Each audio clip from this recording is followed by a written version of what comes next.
Coach, just how important is the depth that you guys have coming into this year and what this room can achieve versus maybe where you were last year? Super excited about the depth. I think that's what's going to make it so much more fun in the season is because, I think our depth chart could change week to week based on how you practice and how you play in the game. And guys are going to be competing for catches at a really, really high level.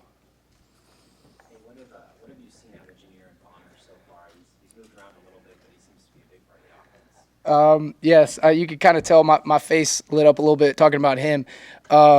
He plays football the way we like to play it. He's super physical on the perimeter, strikes and dominates contact at a super high level. He's got really, really big hands, so he can catch the ball over the middle.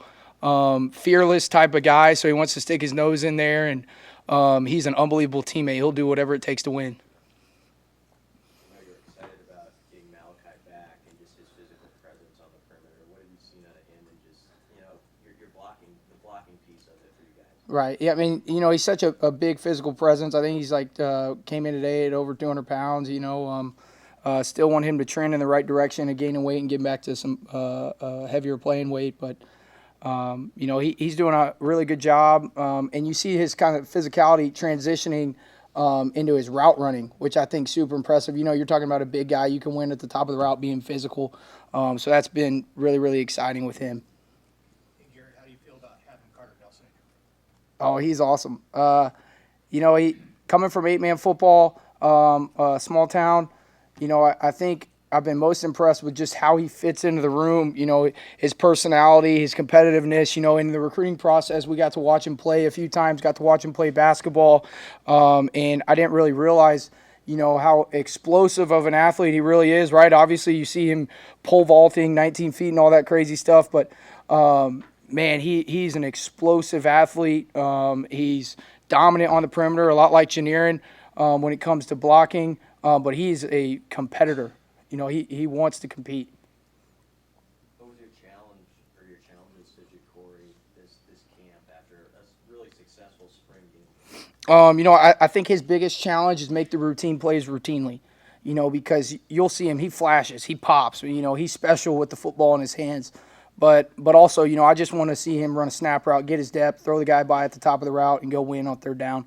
I want to see him, when we're running an occupy route, we don't have a ton of those, but I want to see him get his depth, get the guy open, kind of one of those PTF type routes. So I think that's his big thing, and he's trending in the right direction.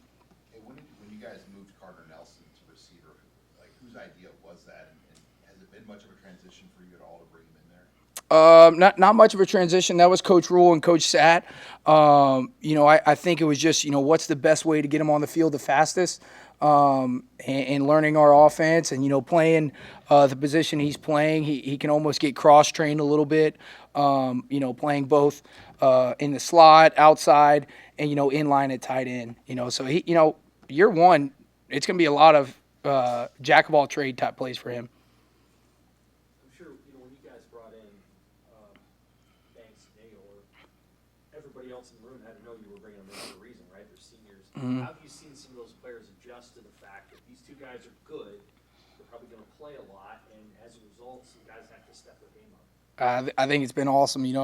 Those guys haven't shied away. You talk about Jalen Lloyd, who in the last 6 games have 3 TDs of over 50-plus touchdowns.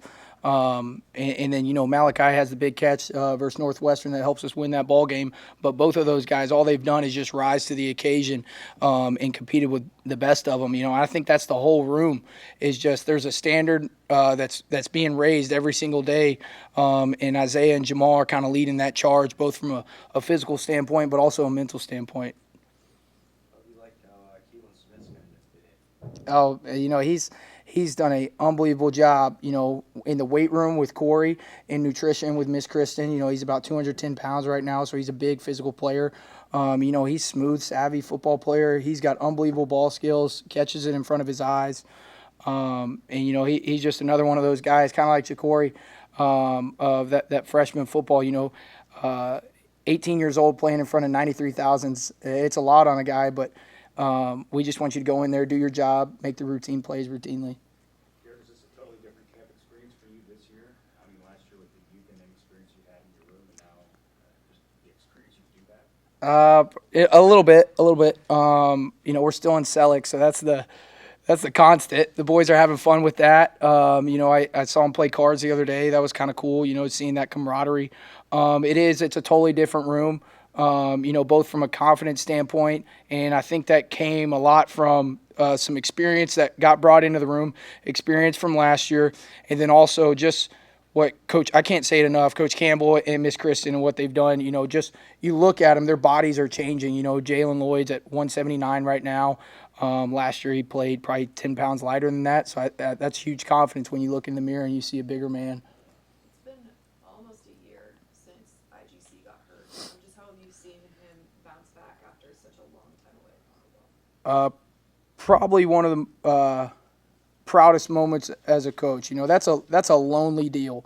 You talk about getting hurt August 31st, first game of the year, and you got to go a whole year waking up at 6 a.m., doing rehab. You never know if you're going to get back. You're already talking about a guy who's been through some previous trials in his career, and then now he's weighing in at 198 pounds. He can bench press 225, 22 times. He's a 500-pound squatter. So he's put in the work. You can see it. He made some plays 2 nights ago that were really, really freaking impressive. And I'm really proud of him. Hey, Garrett, with Carter, how do you structure things? You mentioned the transition from an 8-man ball. How do you structure it so that, he's in a position to be able to do what you want him to do this year and also not miss out on, like, the education that he needs to be able to ultimately be the player you want in the end? Right. Yes, sir. Why you recruit a guy like that is because of how athletic and how big he is. So I don't want to out-coach that out of him, if that makes sense at all. So really right now we're focused on alignment assignment and then let your talent take over. Because once he gets lined up, he knows what he's doing. He's a special football player.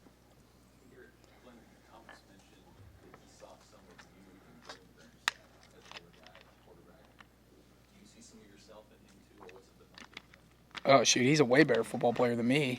Jalen football is what we call him in the office right now. No, he's got a great, confidence about him, moxie. You can see him already kind of running the huddle. He's got leadership qualities, obviously being a quarterback for so long. He's been impressive in camp. Can you tell he's a guy who wants to be a coach someday, too? Yes, absolutely. He was actually it's crazy. I had no idea that this was actually him, but he came to our coaches clinic. And he sat in every coach's meeting. And then after, he pulled a few of us aside and just asked, questions about how to get in the profession, what's the concept type questions. And then next thing you know, he's at our post-grad camp. And I was like, wait, aren't you? So it's pretty cool. As you like offense, how do you feel like the offense is evolved year 2 from year 1? I'm very fired up for where we're at right now. I really, really am. I think we're playing to our players' strengths, not asking them to do things that they aren't capable of. I think we're putting the right guys in the right positions, and we're going to put the best 11 out there on the field, and we're going to put the winners on the field. Can that best 11 be pretty versatile? In other words, like, there's going to be circumstances where you really have about 17 guys, but you can kind of move them into different parts. I think that's what Coach Satt does at such a high level. You look back at South Carolina, a guy that I always like to bring up is Jaheim Bell, who just got drafted in the 7th round by New England. He was playing tight end. He played number 1. He played in the backfield. He was pass protecting on 3rd downs, and he was carrying it on 1st and 2nd downs. And he's really a tight end type body, but that's just Coach Satt being creative and getting guys the football. Coach, you were in the locker room at Baylor when Coach Rule was there and that transformation happened between year 1 and year 2. What is it about him that allows for that stops he's making? Do you see a similar fabric here? The work, and then just the toughness, right? Like Coach Rule is a really, really tough person, and that kind of aura gets spread throughout the whole facility. A couple guys have said it, but when you walk in here, it's 4th and 1 every day. And that type of mentality, I think, drives us. And the people that like that are the people that are kind of always been around those OOU type guys. You see the players rise to the top that, have that 4th and 1 type mindset. All righty. Thank y'all. Y'all have a great day.